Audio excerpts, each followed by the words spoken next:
I lived through the entire thing. And that was it was a really weird time. And I know this is kind of a hard left turn from where we were, but I know we also like to talk about all things queer on this pod. But because I am the age that I am, I first started going to the bar when AIDS first started hitting. And I know we want to do an entire episode about AIDS and living with HIV and that sort of thing. But that's kind of what's covered in this book, is people who were given a death sentence and then didn't die. Didn't die. You know, and then through the miracle of modern medicine, are still around. And there's a movie called Longtime Companion where it's kind of takes place during the height of this. And the scene in that movie that really, really just destroys me every time is at the end of the movie when one of the characters says to the other character, "Can you imagine had this never happened?" And then all of the people who died of AIDS kind of come running down onto the beach where they're standing, like hundreds and hundreds of people. And that just made me weep like a crazy person. Because when I started going out to the queer bars and stuff, you could go out 7 nights a week, and they were always busy. Like, whatever night, if it was Tuesday night, it was cheap beer night, or Wednesday night was this, or Thursday, you know, and so there was a draw. But the big draw, of course, was always sex, you know, to go out and get laid and whatever. But you could, once AIDS really took hold, the bars were empty. And it was just so weird, and it was so depressing. It was it made me feel, the beginning of the pandemic made me feel similarly, how everything was just empty. Everybody was home. Nobody was going out. Couldn't, obviously. But it was that whole, is this the end of the world? Excuse me. Kind of feeling. Not to get overly deep or depressing, but that's how that felt. Too late. Sorry about that. All right. Well, since I did that, I'm going to take a break, and we'll come back on a cheery note. And I won't talk during the break this time.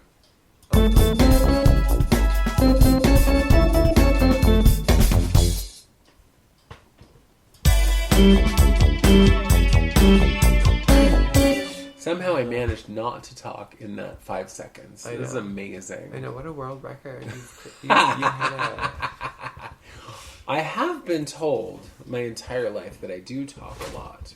Huh. I know. Go figure. I would have never guessed. Yeah, because no one's ever said the same to you. Wow. That's disrespectful. Disrespectful. That's defamation of character. That's it. No, is it? I think it only is defamation of character if it's untrue.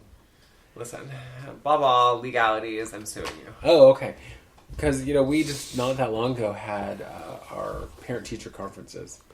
And it just, you know, and it's all the usual stuff. Your kids are, everybody's like, your kids are great, but, right.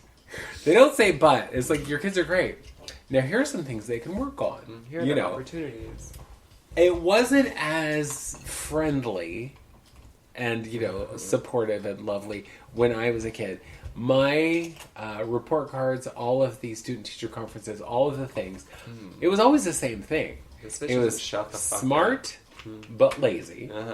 And, yeah, it basically said the bitch never shuts up. Can you get her to stop talking? No. Really. How on earth do you make her stop? Right. You don't. That's just it. You don't. When you figure it out, tell me. Right. Well, and it's like, it makes me think of, like, when you have a group of kids at, like, a sleepover, and you're like, okay, it's time to be quiet now. That is basically like saying, get your kazoo start out. Giggling. Your kazoo. Your kazoo. I'm not sure what party you're going to. I don't know either. But you know, as soon as someone tells you have to be quiet, it's like when you're at the doctor and they say, now, don't move. The only thing you want to do is move. Bitch, or you go to, or you're in some place like a church, and you giggle, and you're like, this is bad. Okay. Now, I'm going to say, churches, libraries, funeral, any kind of, those are the places where I want to laugh. That's so funny. And laugh I do. Oh my god, the first time I ever went to a Catholic funeral, Oh, that's funny too. Yes. Oh my God, it was hilarious. I've been to many, many funerals. Again, grew up in the time of AIDS. Been to many funerals. Well, Right. the first Catholic one I went to, Mm-hmm. I have a very good friend, Miss Kimberly, who told me this joke 100 years ago, right? And is, and the basis of it is, in the Catholic Church, when the priest comes down the aisle, it's like, that's a lovely dress, Father, but your purse is on fire. Yeah. Because they have the little swinging thing of incense. Yeah. Well, so my first time in a Catholic church, since as an adult, I went as a child. But I don't remember that. The funeral starts, the procession where they actually were bringing the casket up front, and in front of the casket is the priest. Okay. With the lovely dress and the purse that is on fire. Yeah. And all I could hear is my friend Kimberly's voice in my head going, that's a lovely dress, but your purse is on fire. And I start giggling. Yeah. Yeah. And I'm like, okay, just like pinch yourself, do something to make so you're not giggling. Pretend you're crying. Do something, right? With your shoulders, I'm very distraught that, Yeah, me too. Aunt Mary died at 105. I'm very sad about it. Anyway, then, as I'm trying to focus on anything else, I look up at, I don't know what it's called, the box where they keep the communion in the Catholic Church. I know it has a name. I don't know what it is. Who cares? Communion box. It looks like the box that Zombie's head is in on Pee-wee's Playhouse. And it was like, no, God, no, because now I'm all expecting is the box to pop open and Mecca lecca hi, Mecca hi ho. And I'm like, so of course, if that giggle. happened at church, I would be going. Yeah, I know, right? If the priest was like, girl, you like my dress and my purse is on fire, I'd be into it. And if Zombie came out, girl, I'm there. I love Zombie. Anyway, so more giggles, right? And then I just started thinking of all of the Catholic Church stories that I've known, like my friend Vito talking about, that he had gone to church and went up for communion, even though his friends who he went with said, Vito, don't go to communion because you're not Catholic. Yeah. And he was like, so? So he gets in line. I want a cracker and some wine. Right. I'm a little hungry. I need a little nosh. And a tiny bit. I need a sip of something. Gets in line, and it's one where the priest puts the communion in your mouth. Yeah. And then you get the little sip. And he puts the little communion wafer in Vito's mouth, and Vito says, this is delicious. I hate that. That is so funny. And I was like, oh, Vito, and he's like, yeah. What's the problem? What? Yeah. It was delicious. What It was a little salty cracker. I'm like, you're a little salty cracker. He was not, though. But anyhow. Okay.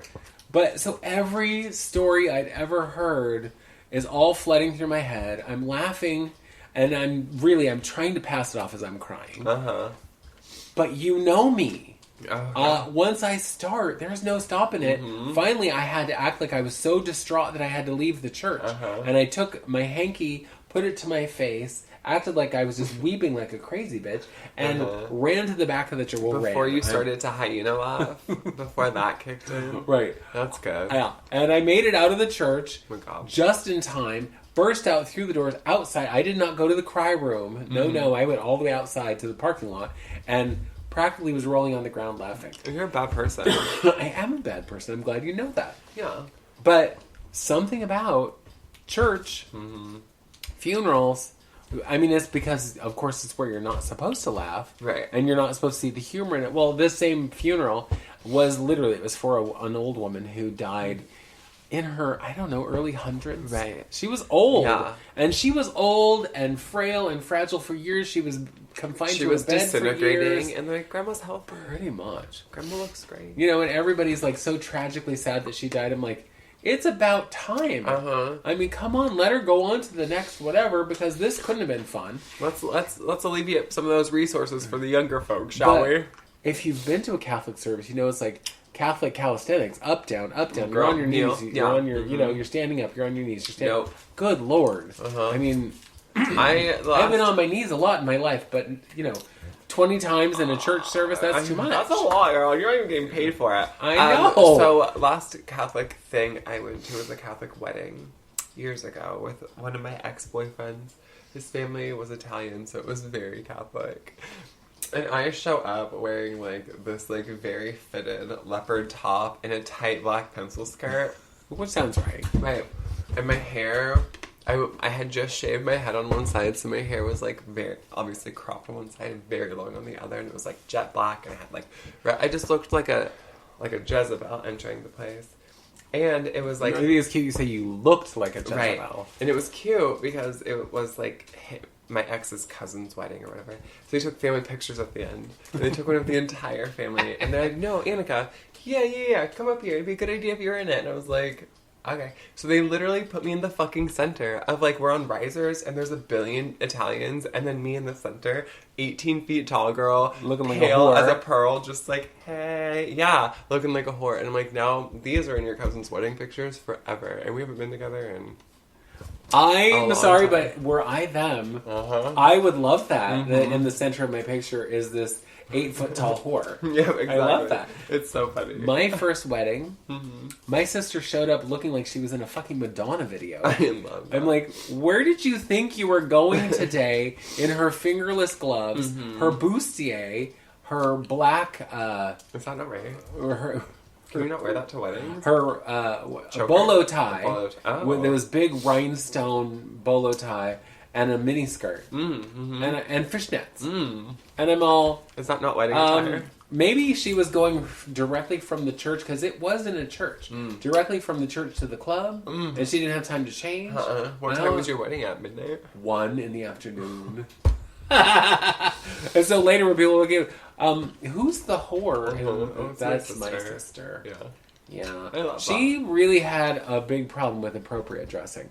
Loved her to bits and pieces. I understand. But I'm like, come on now. I understand that.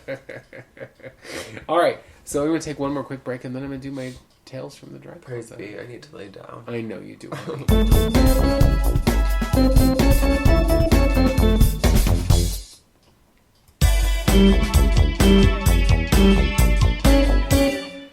So, in today's Tales from the Drag Closet, since we're talking about Disneyland, I am going to talk about when I went to Gay Days at Disneyland and packed up my drag and took it to California with me.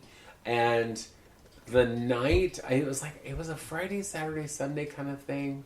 And Friday night, they were having a big party at this hotel next to Disneyland. I think it was at the Disneyland Hotel. I don't remember. It doesn't matter. But I get all up in full geesh, and I'm looking good and feeling gorgeous, and we get in there, and of course, no one else is in drag, except for the queen hosting it, whose name is Mama Tits. Okay. Who is very well known in Southern California. Okay. Everyone just calls her Mama, but it's Mama Tits. So, I had, by the way, seen her earlier in the day in the park. Okay. And said hello and whatever, and she looked at me like, why are you talking to me? Don't talk to me. What? Why is this woman talking to me? And literally looked at me like I was some, scum she had accidentally stepped in. Yeah. And I was like, oh, okay. But I get to this party, and again, I'm all up in drag, I look amazing, blah, blah. Oh, you'd have thought she was my new best friend. Because she comes up and she's like, oh, girl, it's because I was the only other person there in drag, I think. I don't know. But she was just like, oh, girls, so good to meet you, blah, blah, blah, welcome to the party, quack, quack, quack, quack, quack. And I was all, but when I saw you earlier. Why I oughta. Well, what's funny is when you, usually when you see drag queens out of drag, there are some tells. If they don't have eyebrows. Or if they have drag tracks, they still have a little black around their eyes. Yeah. But not looking like it's supposed to be black around their eyes. Right. But, it's like, oh, you still have some traces of last night on your face. Well, her, different. Her, out of drag, she still had long acrylic fingernails. Okay. And about a half an inch of eyebrow at the beginning. Ugh. And then nothing else. So she looked a little alien-esque.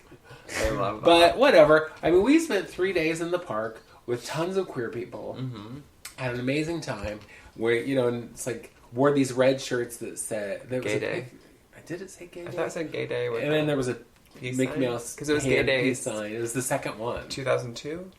2002. That's yeah. right. Because it was the year I met my husband. I wasn't even there, bitch. And I just remember those photos. Yeah. Committing them to memory. Yeah. But it was a good time. That. And yeah,